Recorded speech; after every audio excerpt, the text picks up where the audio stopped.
Pemirsa, Omikron sudah transmisi lokal, Presiden minta awasi ketat karantina, di mana Presiden RI Joko Widodo meminta agar pengawasan karantina diperketat untuk mengantisipasi lonjakan kasus Omikron.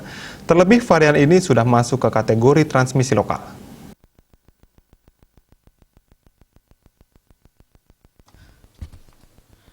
Dikutip dari rilisnya, Presiden meminta jajaran terkait menyiapkan langkah mitigasi dalam menghadapi kemungkinan terjadinya lonjakan kasus varian Omikron.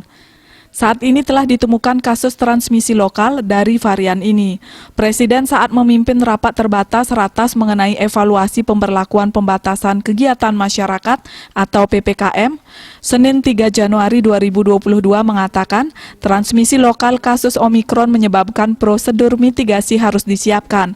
Apalagi memasuki tahun baru dan di bulan Januari, seluruh sektor sudah bergerak dengan aktivitas-aktivitasnya, baik utamanya yang besar yaitu di sektor pendidikan dan perkantoran.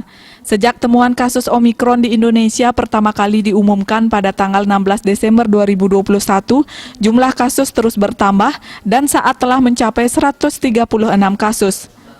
Presiden pun meminta agar fasilitas pelayanan kesehatan dipersiapkan untuk mengantisipasi lonjakan kasus. Presiden ingin mengingatkan kembali langkah-langkah yang harus dilakukan, utamanya mengenai persiapan fasilitas-fasilitas kesehatan yang ada, baik pusat maupun daerah. Konfirmasi kasus varian Omikron hampir seluruhnya berasal dari kasus impor atau imported case. Oleh karena itu, Presiden menginstruksikan agar dilakukan pengawasan ketat terhadap pelaksanaan karantina bagi pelaku perjalanan luar negeri. Diharapkan BIN Polri yang menyangkut urusan karantina agar betul-betul mengawasi. Selain itu, pemerintah juga terus menggencarkan pelaksanaan vaksinasi sebagai bagian dari upaya penanganan pandemi COVID-19.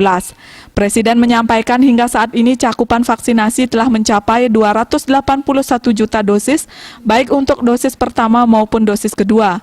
Vaksinasi terus dikejar sesuai dengan target, sehingga segera bisa menyelesaikan baik dosis 1 maupun dosis 2, karena stok vaksin sesuai informasi dari Menteri Kesehatan sangat melimpah. Bali Pos melaporkan.